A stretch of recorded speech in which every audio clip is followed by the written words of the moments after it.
جس راستے پر چل کر ہم اللہ کے دین کو غالب بھی کر سکتے ہیں، قائم بھی کر سکتے ہیں، اور فتنہ الحاد کا بھی مقابلہ کر سکتے ہیں، اور تمام فتنوں کا راستہ روک سکتے ہیں، بجائے اس راستے پر چلنے کے ہم ہی نے راستہ بند کر دیا۔ اور اللہ تبارک و تعالی نے جو فرمایا ہے کہ وَاعْتَصِمُوا بِحَبْلِ اللَّهِ جَمِيعًا وَلَا تَفَرَّقُوا، اگر ہم اعتصام باللہ، یہ تو ہماری ذمہ داری تھی، اعتصام بحبل اللہ، ہم نے اللہ کی رسی کو چھوڑ دیا اور فرقوں میں بٹ گئے، تو چیلنج ہے اس وقت وہ الہاد کا چیلنج ہے، منکرین ختم نبوت کا چیلنج ہے۔ ان چیلنج کا راستہ تب روکا جا سکتا ہے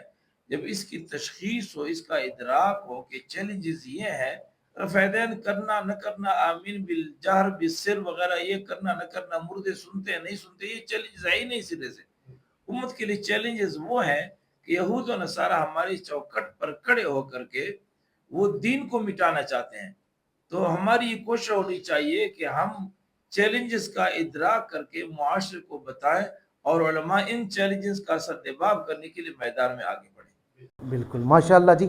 یہ آپ نے مفتی صاحب کا وہ پیغام جو علماء کے نام تھا آپ نے سنا، انشاءاللہ اس پر ہم مزید بھی آگے چل کر گفتگو کریں گے۔ اچھا مفتی صاحب، میرا اگلا جو سوال ہے وہ چونکہ اس وقت ہم اور آپ بھی اسٹوڈیو کے اندر موجود ہیں، اور اسی بعض لوگ اس کو فتنہ بھی کہتے ہیں، ہر ایک آدمی اپنے سے اس کی تشریح کرتا ہے، میں آپ کی زبانی سننا چاہتا ہوں، کیا سوشل میڈیا نے اسلام کو یا دین کو آسان بنایا یا مشکل؟ اصل بات یہ ہے عباسی صاحب کی، سوشل میڈیا جو ہے، جتنے ہمارے کام ہیں، لاؤڈ سپیکر کو لے لیجئے اور بہت سی چیزیں، ان کا مثبت ایک طریقہ بھی ہے، منفی بھی ہے۔ اسی لاؤڈ سپیکر کو آپ مسجد کے اذان کے لیے استعمال کریں تو باعث اجر و ثواب ہے، اسی لاؤڈ سپیکر کو آپ گانے بجانے کے لیے استعمال کریں تو یہ باعث گناہ ہے۔ تو اسی طرح سوشل میڈیا کو مثبت کاموں کے لیے آپ استعمال کرتے ہیں تو ایک بہت بڑا پلیٹ فارم ہے، بہت بڑا ذریعہ ہے، دین کی تبلیغ کا بھی، دین کی اشاعت کا بھی بہت بڑا، فتنوں کے سدباب کا بہت بڑا ذریعہ ہے۔ اسی پلیٹ فارم کو اگر ناچ گانوں اور منفی چیزوں کے لیے استعمال کیا جائے تو فتنہ بھی ہے۔ مجموعی طور پر سوشل میڈیا کو فتنہ کہنا مناسب نہیں ہے۔ البتہ ایک بات یہ ہے کہ ایک زمانہ ایسا تھا جب سوشل میڈیا کا دور نہیں تھا، کوئی آدمی کہہ دیتا کہ جی فلاں کتاب میں یہ بات لکھی ہوئی ہے، لوگ بیچارے اب کون جائے لاہور کی کتاب خریدے اور کتاب میں وہ حوالہ دے کے۔ اب سوشل میڈیا نے یہ آسان کر دیا کہ آپ فوراً اس کتاب کا PDF فائل کھول کے اور گھر بیٹھ کر وہ حوالہ دیکھ سکتے ہیں، اور مولوی صاحب نے جو آپ کی ذہن میں جو بات ڈالی ہوئی ہے وہ اس کا آپ حوالہ دے کر کے بتا سکتے ہیں کہ یہ غلط ہے یا صحیح ہے۔ اس لیے بعض لوگ تو اس کو فتنہ بھی سمجھتے ہیں، جبکہ یہ فتنہ نہیں ہے، بلکہ دین کی اشاعت کا ذریعہ بھی بنایا جا سکتا ہے اور شیطانیت کا ذریعہ بھی بن سکتا ہے۔ بالکل ماشاءاللہ۔ اچھا مفتی صاحب، چونکہ ظاہری بات ایک سوشل میڈیا کا بھی دور ہے، اور میں اس کو بولوں گا یہ دور جدید بھی ہے، بہت تیزی سے چل رہا، یہاں پر جو والدین ہیں ان کا کیا اثر ہے، یا وہ کس طرح اپنے بچوں کی تربیت کریں کہ بچے جو ہے وہ دین کی طرف لوٹ آئیں؟ بات یہ ہے، یہ بہت اہم سوال ہے۔ ہماری جو نئی نسل ہے، ہماری جو بچے ہیں، ہماری جو اولاد ہے، یہی مستقبل ہے ہمارا۔ آج کا جو یعنی ہمارا حال ہے، یہ ہمارا کل کا مستقبل ہے۔ کوئی والد اگر یہ چاہے کہ میرا بچہ مجھ جیسے بنے تو اس کو چاہیے کہ پہلے اپنے آپ کو درست کرے، تو بچے اپنے والدین کو دیکھ کر کے پھر وہ ان کے لیے منزل تک پہنچنا آسان ہوگا۔ سب سے پہلی بات تو یہ کہ اس اپنے بچے کے لیے سب سے بہترین نمونہ اپنے اولاد کے لیے والدین ہوتا ہے۔ اگر والدین بگڑے ہوئے ہیں، وہ مسجد سے دور ہے، صوم و صلات سے دور ہیں، تو بیٹوں پر وہی رنگ غالب آئے گا۔ سب سے پہلے والدین اپنے کردار کو درست کریں۔ دوسری بات یہ ہے کہ جو ہماری اولاد ہے، یہ سوشل میڈیا میں بعض چیزوں میں ہم ان کو ایسا آزاد چھوڑ دیتے ہیں، یا دیگر مختلف بازار ہیں، مارکیٹ ہیں اور مختلف ایسے جگہ ہیں کہ ان کو آزاد چھوڑ کے ان کی تربیت ایسے ماحول میں ہو جاتی ہے کہ اس والدین کی بھی نافرمان ہوتے ہیں اور اللہ کے رسول کی بھی نافرمان بن جاتے ہیں۔ اس لیے والدین کو چاہیے کہ اپنی اولاد کو مسجد کے ممبر و محراب کے قریب کریں اور خود ان کے لیے ایک اچھا نمونہ بنے۔ انشاءاللہ، جزاک اللہ۔ اچھا مفتی صاحب، میرا اگلا سوال بڑا انٹرسٹنگ ہے، اگر آپ اس کو تھوڑا سا اپنے دل سے اور دماغ سے سوچیں گے، وہ یہ ہے کہ آج کے نوجوان، آپ اس کے لیے ایک اگر نصیحت، آپ کے پاس ایک ہی نصیحت ہو اور کوئی نصیحت آپ کے پاس نہ ہو، ایک نصیحت اگر آپ اس سے کرنا چاہیں تو وہ کون سی نصیحت؟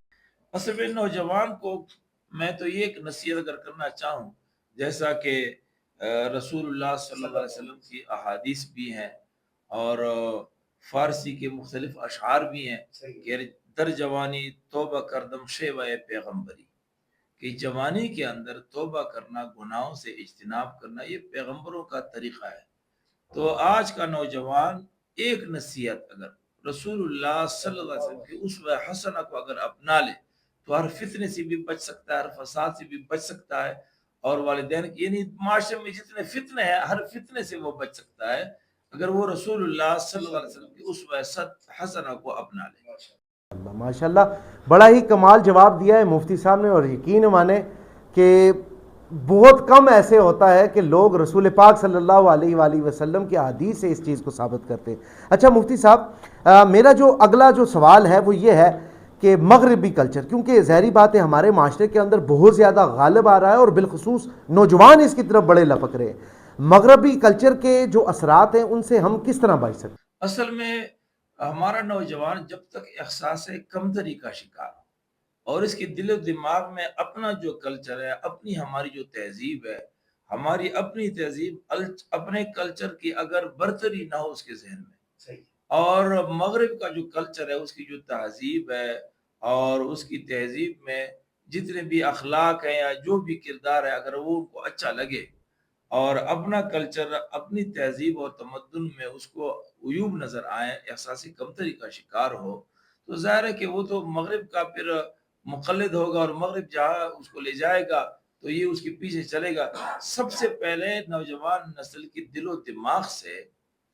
ہماری اپنی تہذیب کو کے حوالے سے جو احساس کمتری ہے وہ ختم کر کے احساس برتری بھی اس کو رکھنا چاہیے کہ آپ اپنی تہذیب کے داعی اور مبلغ بنیں۔ ایک آدمی اگر اپنی تہذیب اور اپنی کلچر کا داعی اور مبلغ بنے گا تو ظاہر ہے وہ کسی کی کلچر کو اختیار نہیں کر سکتا۔ داعی کی خصوصیت یہ ہے کہ وہ جس بات کی دعوت دیتا ہے سب سے پہلے وہ خود اختیار کرتا ہے اسے۔ اس لیے نوجوانوں کو چاہیے کہ وہ احساس کمتری سے نکل کر کے ہماری جو تہذیب ہے، اسلامی تمدن ہے، اسلامی اخلاق اور تہذیب، یہ سب سے بلند و بالا اخلاق ہے، ان کا کوئی مقابل نہیں۔ ماشاءاللہ۔ اچھا مفتی صاحب، یہ سوال آپ سے متعلقہ ہے، اور یہ ہے کہ کوئی ایسا واقعہ آپ کی پوری زندگی کے اندر، ظاہری بات ہے آپ نے ماشاءاللہ ایک عمر صرف کی ہے، اس زندگی کے اندر جو آپ کی تبدیلی کا سبب بنا ہو، وہ کون سا واقعہ ہے؟ اصل میں ایسے واقعات تو بہت ہیں، لیکن جماعت اسلامی پاکستان میں آنے کے بعد، چونکہ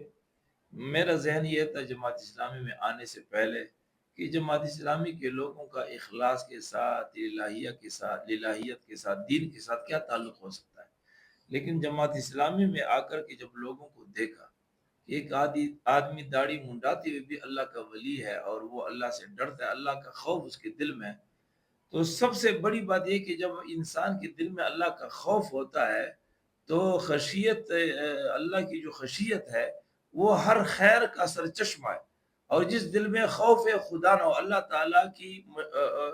خشیت نہ ہو، یہ ہر شر کا سرچشمہ ہے۔ جماعت اسلامی میں آئے ایک دن، میں جماعت اسلامی کے ایک تحصیل دین میں وہاں اپنے ایک دوست کے ساتھ بیٹھا ہوا تھا، تو اس نے کہا کہ یہ وکیل صاحب ولی اللہ ہے۔ میں نے دل میں سوچا کہ یہ کیسے ولی اللہ ہو سکتا ہے، نہ داڑھی ہے نہ مونچھ ہے اور ولی اللہ ہے۔ اس نے کہا یہ بہت ولی اللہ، اور ولی اللہ وہ ہوتا ہے جو معاملات میں، اس دور میں معاملات میں صاف ستھرا ہو۔ بالکل ایسے ہی لمبے لمبے سجدے تو بہت سے لوگ کرتے ہیں، ایسے ہی پگڑیاں لوگ باندھتے ہیں، جبہ دستار اور یہ چیزیں، اب کیا پتہ چلتا ہے کہ اس کے دل میں کیا ہے، لیکن کسی کے ساتھ اگر آپ کے معاملات میں وہ کر رہا نکلے تو سمجھو کہ یہ اللہ کا ولی ہے۔ میرے دوست کے ساتھ کچھ ایسے معاملات آئے جس سے مجھے یقین ہوا کہ واقعی یہ اللہ کا ولی ہے، اور میرا ذہن اس طرف تبدیل ہوا کہ صاحب جبہ اور دستار تقوی کے لیے معیار نہیں، بالکل کسی کی ظاہری حلیہ وہ تقوی کے معیار نہیں۔ اچھی بات ہے کہ کسی کی حلیہ بھی بہترین ہو، لیکن جو تقوی ہے وہ خوف خدا ہے، اللہ تعالیٰ کی خشیت ہے جس دل میں وہ خیر کا اثر چشمہ ہے، اور یہ میں نے یہاں دیکھ لیا۔ جزاک اللہ خیر۔ ماشاءاللہ جی، یہ تھے حضرت مولانا مفتی محمد امتیاز مروت صاحب، اور ہم ان کا بہت زیادہ شکریہ ادا کرتے ہیں اس وجہ سے کہ انہوں نے بڑی مصروفیات کی بنا پر بھی پھر بھی ہمارے لیے وقت نکالا، تو اللہ رب العالمین ان کی زندگی میں برکتیں عطا فرمائے۔ اچھا مفتی صاحب، بس یہ آخری ہمارا سوال ہے اور اس کے بعد پھر ہم اس کو اختتام کرتے ہیں۔ ہمارے جو ناظرین ہیں ابتدائے سحر اور آفیشیل جو چینل ہے ہمارا،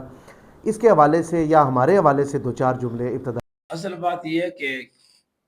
میں جس پروگرام میں جہاں بھی جاتا ہوں، اگر وہاں سوشل میڈیا کا انتظام نہ ہو تو مجھے ان لوگوں پر غصہ آتا ہے۔ ٹھیک ہے بھائی، اس دور کو دیکھو، اتنی صوفی باصفا بنے ہوئے کہ اپنے دین کی بات میں لوگ سانڈے کا تیل بیچنے میں شرم محسوس نہیں کرتے۔ لوگ 2 ٹکے کی ٹافیاں بسوں میں بیچتے ہیں، اس پر کوئی شرم آر محسوس نہیں کرتا۔ ہم اللہ اور اللہ کے رسول کی بات کو کیوں جو ہے نا اس کو اپنے ایک کمرے میں بند کریں، بلکہ ہمیں چاہیے کہ سوشل میڈیا کے ذریعے سے دنیا بھر تک یہ پیغام پہنچائیں۔ ابتدائے سحر جو آپ کا چینل ہے یہ بہت ہی خوش آئند ہے، مبارک ہے، اور مجھے حقیقت اس حوالے سے بہت ہی خوشی ہوئی کہ آپ نے کہا کہ کوئی پوسٹ کارڈ کے ذریعے سے آپ کی گفتگو ہم لوگوں تک پہنچائیں گے۔ حقیقت یہ ایک بہترین پلیٹ فارم ہے،